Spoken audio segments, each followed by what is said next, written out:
دعاء يوم عرفة. فلذلك النبي صلى الله عليه وسلم هو وقف، هو جلس على ناقته القصوى، جلس على ناقته القصوى وبدأ يدعو ويدعو ويدعو ويدعو ويدعو ودعا الله سبحانه وتعالى، دعا الله كثيرا ودعا الله كثيرا ودعا الله كثيرا وهو متجه القبلة إلى المغرب. هكذا نريد. Ça veut dire, comment on va faire le jour de Arafat? Comment on va faire, mes frères et sœurs?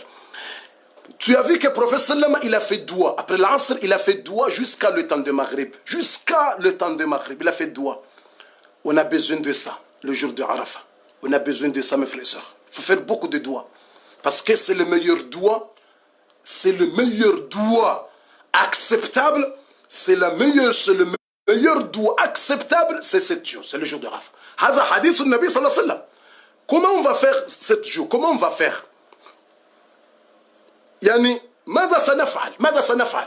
Comment on va faire? Ça veut dire, Allah a dit, c'est le meilleur doua acceptable. Acceptable. C'est le meilleur doua acceptable. C'est le doua que tu vas faire le jour de Arafat. C'est le jour de Arafat. Ça veut dire, c'est lundi. Le doua que tu vas faire le jour de Arafat, c'est le doua acceptable. C'est le doua maqboul. Maqboul. Toutes les douas que tu vas faire le jour de Arafat, c'est fort. C'est fort, c'est très fort. Si tu demandes à Allah pour faciliter la vie, Allah il va te donner. Si tu demandes à Allah pour pardonner vos péchés, Allah il va pardonner. Si tu demandes à Allah la santé, si tu es malade, tu demandes à Allah pour donner santé, Allah il va donner, il va te donner le jour de Arafat. Toutes les doigts que tu vas demander à Allah, c'est makboul.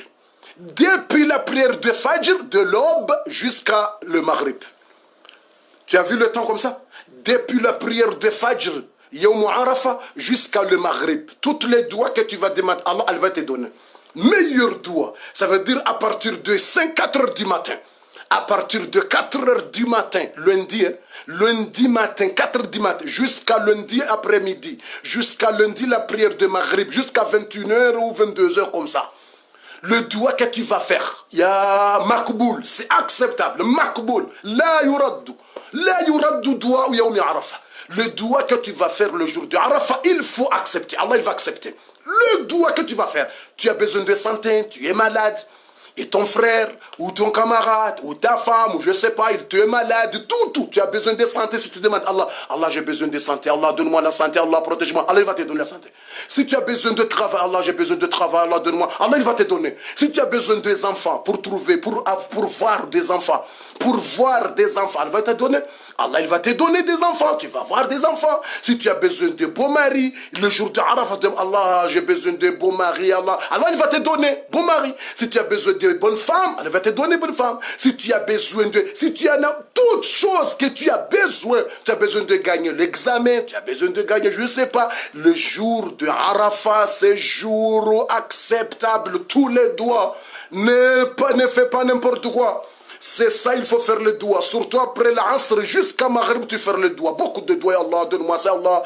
De doigts. Parmi les doigts que tu vas faire le jour de Arafat, tu vas dire Rabbana atina fi dunya hasana, wa fil akhirati hasana, wa qina adhab an-nar. Tu as vu ça? Parmi les doigts, La ilaha illallah wahdahu la sharika lah, lahul mulku wa lahul hamdu wa huwa ala kulli shay'in qadir. Parmi les doigts, parmi les doigts que tu vas dire. Beaucoup de doigts. Même tu fais le doigt en français, tu fais le doigt en comorien, tu fais le doigt en chinois, tu fais tous les doigts que tu veux, tu vas demander à Allah. Même en votre langue. Même en votre langue, malgache, je ne sais pas, toutes les langues que tu veux, tu vas demander à Allah pour te donner. Mais parmi les doigts, tu vas prendre ça autre. Rabbana atina fi dunya hasana wa fil akhirati hasana wa qina adhaban nar. Tu demandes à Allah pour te donner les bonnes choses ici dans ce bas monde, et tu demandes à Allah pour te donner les bonnes choses après la mort, ça veut dire le jour de la résurrection, et tu demandes à Allah pour qu'il te protège contre l'enfer. Et après parmi les doigts tu vas dire La ilaha illallah wahdahu la sharika la, lahul mulku wa lahul hamdu wa huwa ala kulli shay'in qadir. Et parmi les doigts tu vas dire Rabbana la tuzigh qulubana ba'da idh hadaytana wa hab lana min ladunka rahma innaka antal wahhab. Ces doigts dans les premières pages de Sourate Al-Imran. Si tu regardes les premières pages dans le Sourate Al-Imran, en bas, tu vas voir cet verset Rabbana la tuzigh qulubana ba'da idh hadaytana wa hab lana min ladunka rahma innaka antal wahhab. Parmi les doigts que c'est très bien, tu vas dire Rabbana hab lana min azwajina wa dhurriyyatina qurrata a'yun waj'alna lil muttaqina imama. Si tu regardes à la fin de Sourate Al-Furqan, tu vas trouver cet verset, tu vas trouver cette cette doua, Rabbana, tu fais doua pour toi et pour les enfants, et pour ton mari, pour ta femme, pour ta mère. Tu fais doua qu'Allah pour vous protéger contre les mauvais groupes, et pour protéger les enfants, pour te protéger contre les malades. Tu demandes à Allah que tu seras bonne personne, que tu seras croyant, que tu seras beaucoup de iman, que tu seras beaucoup de la foi, que tu sais, c'est ça, c'est bon doigt. Après, parmi les doigts que tu vas faire, tu vas demander à Allah subhanahu wa ta'ala pour te protéger contre l'enfer. Tu demandes à Allah pour qu'il te protège contre l'enfer, et protéger ta femme, et protéger les enfants contre l'enfer. Ça fait, tu vas dire Allahumma antiq riqabi, Allahumma antiq riqabana minan nar. Tu as vu ça? Allahumma antiq riqabana minan nar. Parce que c'est le jour qu'Allah il va protéger les gens contre l'enfer. Et tu vas dire Allahumma antiq riqabana minan nar. Allahumma atiq riqabana minan nar. Si tu dis toi seul, tu vas dire Allahumma atiq raqabati minan nar. Allahumma atiq raqabati minan nar. Si toi, avec les enfants, avec ton mari, avec les femmes, avec la famille, avec les enfants, tu vas dire Allahumma atiq riqabana minan nar. Allahumma atiq riqabana minan nar. Allahumma atiq riqabana wa riqaba abaina. ورقاب أمهاتنا ورقاب أزواجنا ورقاب أولادنا من النار. Si tu veux ça, tu vas dire même si tu ne connais pas en langue arabe, tu vas dire en langue français. Tu vas dire en français, tu vas dire en comorien, tu vas dire en chouanisé, je ne sais pas en choix, je ne sais pas comment on va dire en chinoisé, et tu vas dire en chinois. Si tu veux faire les doigts, tu vas faire. Et tu dis Allah protège-nous contre l'enfer, Allahumma antiq riqabana minan nar, Allahumma antiq riqabana minan nar. Tu vas dire, moi avec mes enfants, avec mon maman, avec tout ça, tu fais le doigt le jour de Arafat, c'est très important. Et en même temps, tu lis beaucoup le Coran le jour de Arafat. Tu lis beaucoup le Coran le jour de Arafat. Et surtout, si c'est difficile pour toi, si c'est facile pour toi, tu vas lire Surat al-Baqarah. يعني فلذلك لابد أيضا في يوم عرفة ما دام هو يوم الدعاء والدعاء مقبول هناك أدعية كثير أنت تدعو الله أي دعاء تريد. فهمت يعني جيد. يعني كل دعاء مقبول فمن تدعو الله بأي لغة تريد بأي شيء ولكن من الأهم أيضا في الدعاء يوم عرفة تقول لا إله إلا الله وحده لا شريك له له الملك وله الحمد وهو على كل شيء قدير وتقول هذه الأدعية ربنا آتنا في الدنيا حسنة وفي الآخرة حسنة قنا عذاب النار ربنا لا الأدعية كثير هناك أدعية ليس أدعية مخصصة كذا ولكن فيه حديث ذكر لا إله إلا الله وحده لا شريك له ذكر هذا ولكن الأدعية الآخر تدعو الله وتدعو ماذا تريد. Ça veut dire tu vas faire beaucoup de doigts et tu vas lire beaucoup le Coran et tu vas lire beaucoup de Coran et si c'est facile pour toi pour lire Surat al-Baqarah le jour de Arafah sera mieux. Je te conseille. C'est pas hadith, c'est pas hadith, mais si tu lis Surat al-Baqarah le jour de Arafah, c'est très magnifique, c'est très bien. Pourquoi je vous conseillais, pour lire cette surah? Pourquoi je vous conseillais le jour de Arafah pour lire cette surah? Parce que dans le Surat al-Baqarah, il y a toutes les choses concernant le jour de Arafah, toutes les choses concernant le Hajj, toutes les choses concernant la place de Mina, toute la place de Arafat, la place de Hajj, toutes les choses de Muzdalifa, et toutes les choses concernant la place de Mash'ar al-Haram, et toutes les choses concernant couper les cheveux, et toutes les choses concernant le Hajj, tu vas trouver dans le Surat al-Baqarah. Et toutes les choses, tu vas trouver dans le Surat al-Baqarah. Et en même temps, le professeur il a dit que quand tu lis le Surat al-Baqarah dans la maison, il va débarrasser les mauvais, il va débarrasser les chétans à la maison. Dans la maison, il va débarrasser tous les mauvais. Il va débarrasser les sorcelleries. Tu as vu? Si tu lis le Surat al-Baqarah dans la maison, al-Muslim yaqulu wala taqrabuha al-batala. Tu as vu ça? Hein? Ça veut dire les gens sorcelleries qui sont fait le gris-gris. Ça veut dire que tu vas protéger la maison contre le gris-gris, contre les sorcelleries des gens. S'il y a de gris-gris à la maison, s'il y a de sorcelleries à la maison, tu vas débarrasser tout ça. Quand tu lis Surat al-Baqarah, Surat al-Baqarah à la maison, chez toi, ça veut dire toutes les gris-gris, toutes les sorcelleries, toutes les mauvais oeils, toutes les mal à la maison, toutes les chétans, tous les diables, toutes les djinns à la maison, tu vas débarrasser. Tu vas débarrasser les gris-gris, tu vas débarrasser les chétans, tu vas débarrasser les mauvais oeils à la maison. Ça veut dire, Surat al-Baqarah, il va protéger la maison. Il va protéger la maison. Et je vous conseillais beaucoup, et je vous conseillais très c'est urgent pour lire, si tu veux pour lire. Et si tu veux, tu vas lire Idha waqa'atil waqi'a, parce que si tu lis beaucoup Idha waqa'atil waqi'a, Allah il va donner beaucoup de risques, il va faciliter la vie, c'est ça. Et tu lis le surah que tu veux. Toutes les surahs que tu veux, tu vas lire. Mais il faut lire beaucoup le Coran. Mais si tu as le temps, il faut le temps. Tu as le temps. Il faut. C'est pas si tu as le temps. Il faut. Tu prends, même tu travailles. Hein. Même tu travailles. Quand tu es au travail, tu prends le Coran, tu lis. Ou tu vas télécharger le Coran. Si une femme, c'est une femme avec le règle, comment elle va faire le jour de Arafat? Elle va faire le doigt. Tu n'es pas jeûné. Une femme avec le règle, tu n'es pas jeûné. Mais quand tu as, parce que tu as mis le niya, tu as mis l'intention pour jeûner, tu vas gagner le sawab. Allah il va te pardonner les péchés. Les femmes avec les règles, que c'est difficile, ça veut dire Allah il va te pardonner. Si tu fais le doigt, si tu lis les versets, mais tu vas télécharger dans le téléphone. Mais pas le Coran. Mais ne touche pas le Coran comme ça. Non, tu vas télécharger dans le téléphone. Et tu vas lire un peu. Tu vas lire. Oui, c'est ça. Tu vas lire avec le téléphone. Tu vas télécharger dans le téléphone. Tu vas lire. Mais ne touche pas le Coran. Mais tu vas lire. Et tu vas faire les doigts. Tous les doigts tu vas faire. Parce que notre mère, Aïcha, il est parti à la Hajj quand il a été de temps de règles. Et tu penses que les gens là-bas, à la Mecque, il n'y a pas de femmes qui ont des règles? Il y a des règles. Mais ils sont allés Safa et Marwa, mais c'est interdit pour faire le tawaf à l'Al-Kaaba, à la maison d'Allah. Il faut attendre jusqu'à finir le règle. Mais ils vont aller à Mina, et avec les règles. Il faut aller à Safa, il faut aller à Arafat, il faut aller là-bas, il faut faire le takbir, il faut faire les doigts, il faut faire tout ça. C'est ça, jeudi et tu lis beaucoup le Coran, et tu fais beaucoup de doigts, et tu fais beaucoup de sadaqa, ça veut dire... tu fais beaucoup de sadaqa, pour aider les gens comme ça, tu fais beaucoup de sadaqa.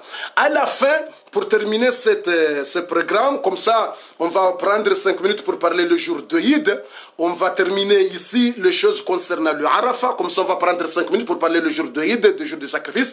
Et après ça, on va prendre les téléphones, après ça, on va prendre les questions pour 5 minutes.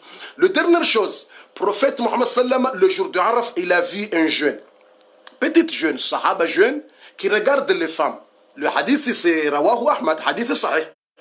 Prophète Mohammed sallallahu alayhi wa sallam, hadith d'Ibn Abbas, Prophète il a vu Al-Fadl ibn Abbas, c'est petit, peut-être 10 ans comme ça, de 10 ans, 8 ans, tu as vu 10 ans, 8 ans, c'est petit 10 ans, 8 ans ou 11 ans, mais c'est petit. Et après, il est en train de regarder les femmes. Parce que la place de Arafat, il y a beaucoup de femmes, il y a des hommes, il y a des femmes. Et tout s'est ouvert le visage comme ça. Et après, cette petite, il regarde des femmes comme ça, il regarde les femmes. Et pour cela, il a fait comme ça. Oh. Il prend sa main, il la met dans le visage pour dire à ces petites amis, ces garçons, pour éloigner, pour éviter de regarder les femmes le jour de Arafat. Et pour cela, il a dit, Man malaka sam'ahu wa basara wa lisanahu fi hadha al-yawm ghufira lahu. C'est qui il va protéger les yeux, les oreilles et la langue, bouche, tu protèges contre les mauvais. Le jour de Arafat, Allah il va te pardonner. C'est ça les conditions. Tu fais ça? C'est ça les conditions. Si tu veux que Allah va te pardonner, tu vas jeûner, ou tu es avec règle, tu fais le doigt, et pas jeûner. Mais il faut connaître, le prophète il a dit, il faut protéger les yeux et les oreilles et le langue. Il faut protéger la bouche, il faut protéger. Ne regardez pas les mauvais. Hein? Et tu vas dire qu'aujourd'hui, jour de Arafat, après tu vas regarder les femmes nues. Non, ça veut dire non, tu as raté le jour de Arafat. Tu as raté quand tu regardes les photos des femmes, je ne sais pas, avec le poitrine, et tu regardes les femmes direct comme ça, tu fais comme ça. Non. Et il faut protéger les yeux. Si tu regardes les gens à la route, normal. Tu regardes les gens, salam alaikum, tu passes. Mais ne fixez pas, de fixer comme ça, tu regardes les femmes. Non. Il faut éviter. Attention, les films de chétan, les films de porno de chétan, attention de regarder les films de chétan, attention, c'est haram. Tous les jours c'est haram, mais le jour de Arafat c'est pur. Tous les jours, c'est haram pour regarder les films de porno, c'est haram. Mais le jour de Arafat, c'est pur, pur. Parce que tu vas rater. Tu vas rater. Ah oui, il faut protéger les yeux. Ne regardez pas les mauvais. Et ne parlez pas mal pour les gens. Il faut protéger. Ne parlez pas les bla. Si tu parles mal pour les gens, le jour de Arafat, tu vas rater. Ne parlez pas les mal pour les gens. Ne parlez pas les mal. N'insultez pas quelqu'un. N'insultez pas quelqu'un. Il faut parler bien. N'insultez pas quelqu'un. Pas de calomnie. Pas de mensonge. Il faut protéger la langue. Pas de mensonge. Pas de calomnie. Ne parlez pas mal de gens. Il faut protéger la langue. Et attention. Et il faut protéger les oreilles. Le jour de Arafat, il faut écouter le Coran. Tu écoutes le Coran ou tu écoutes le Daras, tu écoutes les Mawaïdha seulement. Il faut abandonner les choses il faut abandonner. Il faut écouter le Coran le jour de Arafat. Il faut écouter le Coran. Quand tu ouvres la télévision, le jour de Arafat, Faire attention le jour de Arafat. C'est pas tu vas animer disco danser, non? Tu vas animer disco danser le jour de Arafat. Et tu vas animer Kahona, Pierre, je sais pas quoi. Non, attention. Et tu vas animer, je sais pas, le tarab, et tu vas animer le tarab, non. Le jour de Arafat, il faut faire attention les oreilles. Protéger les oreilles. Tu écoutes le Coran, tu écoutes le hadith, tu écoutes les bonnes paroles, tu écoutes le darasa, tu écoutes les leçons, éviter les choses que c'est pas... Éviter les choses, mes frères et sœurs. D'accord? Il faut éviter. Et quand tu regardes les femmes dehors, le jour de Arafat, tu vas aller au travail, tu regardes les femmes, il y a différence. Il y a de voir, il y a de voir, il y a de regarder. C'est différent. Tu vois. C'est différent. Voir et regarder. Ça veut dire quand tu pars comme ça, il y a des femmes à la route. Il y a des femmes même à la route. Et toi, tu partis. Il ne s'est pas intéressé. Ça veut dire c'est voir. Parce que tu voir. Ça veut dire voir. Ma voir. En langue comorienne, on va dire ma voir. En langue comorienne, voir, on va dire ma voir. Il est voir, ma voir. Parce que c'est une seconde comme ça. Il est dans la route. Mais il y a de regarder. Et quand tu regardes comme ça, tu vois ma voir. Tu vois comme ça, tu passes. Et après, tu retournes pour voir bien. Ça veut dire c'est pas voir ça. Ça s'appelle regarder. Ça c'est regarder. Ça veut dire la deuxième fois, tu vas regarder quelle taille, quelle forme, quelle nuit, quel jet. Ça le regarde. Il faut faire attention. Le regarder ça. Voir comme ça tu passes, tu vas aller au travail pour voir les gens, oui c'est pas pour voir, salam alaikum, voir les gens. Mais pour fixer, regarder bien, attention pour le regarder bien. Ça, non. C'est ça, on va dire qu'il faut faire beaucoup de bonnes actions le jour de Arafat. Et maintenant, on va parler le jour de sacrifice.